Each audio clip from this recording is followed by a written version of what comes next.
और महाभारत द्रौपदी के बदले की कहानी है। और वो ये कहती है कि हर बार बदला लेना ठीक नहीं होता, लेकिन हर बार माफ़ कर देना भी ठीक नहीं होता। परिस्थिति के अनुसार अगर तुम्हें कोई परेशान कर रहा है या तुम किसी चीज़ से परेशान हो तो सबसे पहले तो इग्नोर कर दो उसे, जो कि पहला रूल बताया था, 99% टॉक्स को सीरियसली नहीं लेना है। दूसरा, अगर आप इग्नोर करने में सक्षम नहीं हो या करने के बाद भी मान नहीं रहे तो उस आदमी को अपने मन से माफ़ करो कि यार चल ये बच्चा है या इसकी इतनी समझ नहीं है कि मुझे इतना परेशान कर रहा है, इसलिए इसे माफ़ किया। लेकिन महाभारत का तीसरी लाइन या तीसरा रूल या भगवत गीता का सार ये कहता है कि तीसरे स्टेप में जब ये दोनों स्टेप फेल हो जाएं फिर स्टैंड ले लेना चाहिए। फिर अगर शरीफ आदमी का शरीफाई दिखाएगा ना तो वो उसकी बेवकूफ़ी है, फिर उसे गुंडा बन जाना चाहिए।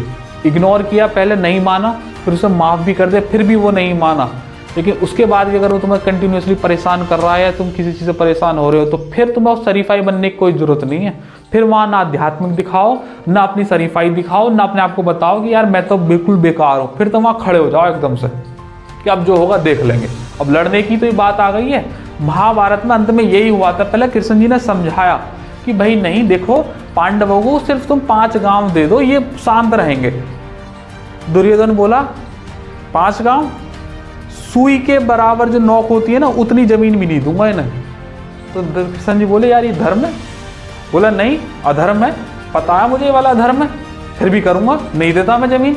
तो पहला स्टेप उन्होंने कहा, उसे समझाया, लेकिन नहीं माना। उसके बाद फिर पांडवों से कहा इसे माफ़ कर दो, कोई बात नहीं, इसकी अभी इस पर माया छाई हुई है, इसे माफ़ कर दो। लेकिन उसके बाद भी वो द्रौपदी को परेशान करता रहा, पांडवों को जगह जगह से परेशान करवाता रहा। तो अब कृष्ण जी ने कहा अर्जुन से कि अब इससे ज़्यादा अगर तुम झुकोगे ना तो इतिहास तुम्हें कायर कहेगा। अब चाहे भाई हो, चाहे तुम्हारा ताऊ हो, चाहे तुम्हारा गुरु हो, जब वो अपनी मर्यादा क्रॉस कर रहे हैं तो अब इन्हें छेड़ना सही नहीं है।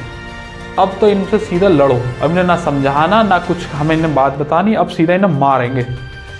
ये तीसरा और आखिरी नियम होना चाहिए। लेकिन ये वाला नियम अब के जो संसार है इसमें ये पहले नंबर पे आ गया है। इग्नोर तो कोई करता ही नहीं है, समझाने की तो खैर दूर की बात है। पहले वाले स्टेप में ही यार तेरी ऐसी की तैसी, ये भैया लास्ट का है जब तुम्हारे पास कोई रास्ता नहीं है। ये तब का तरीका है। अगर आप खुश रहना चाहते हैं तो सबसे पहले तो सबकी जो है बातों को सीरियसली लेना बंद कर दें। 99% को टॉक्स को अपने दिमाग से सुनो और निकाल दें। दूसरे में अगर तुम्हें कोई परेशान करे तो तुम्हें वो इग्नोर करना है एक लिमिट तक। उसके बाद भी परेशान करे तो उसे माफ़ कर देना है कि चल ठीक है तू बालक है। लेकिन उसके बाद भी अगर वो आ रहा है बार बार परेशान करने, फिर उसे अच्छे से समझा दो एक बार, और जो होगा फिर देख लेंगे। नुकसान ही तो हो जाएगा, देख लेंगे, कुछ बढ़िया ही होगा, ऐसा हो नहीं सकता। क्योंकि भगवद गीता का सार 1 से लेकर 18 चैप्टर पढ़ोगे तो यही समझ में आएगा। उन्होंने पहले समझाया था, फिर उन्होंने माफ़ किया, बाद में हथियार उठा लिए।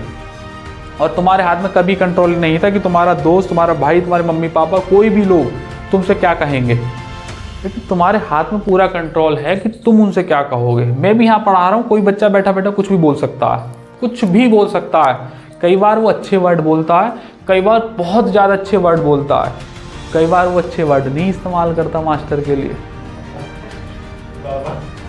कई बार वो बहुत ज़्यादा बुरा बोल के भी निकल जाता है। और हर एक क्लास में अलग अलग, देखो नालायक हंस रहे हैं, हर क्लास में अलग अलग ये अनुभव होते हैं। लेकिन हमें किस पर रिस्पॉन्स करना है, ये सारा कंट्रोल मेरे हाथ में होना चाहिए। अगर मैं बच्चे के हिसाब से कंट्रोल करने लग गया ना तो फिर बेकार है, फिर मैं पढ़ा ही नहीं पाऊंगा कभी भी। क्योंकि बच्चे की मनोवृत्ति कब तय होती है कि वो कितना उसकी समझ में आ रहा है, या वो यहाँ के एटमोसफियर से कितना इंडल्ज हो गया। और अगर वो नहीं हो पा रहा है तो फिर उल्टी सीधी बात ही बोलेगा वो। और इसके चक्कर में मैं उसे अपना कंट्रोल दे दूँ तो फिर मैं किसी भी बच्चे को नहीं पढ़ा सकता। हाँ भाई, ये 100% बात है। उसके चक्कर में किसी एक बच्चे का अगर फ़ायदा होने वाला होगा ना तो वो भी नहीं होगा, वो सबका नुकसान हो जाएगा। इसलिए कंट्रोल अपने हाथ में।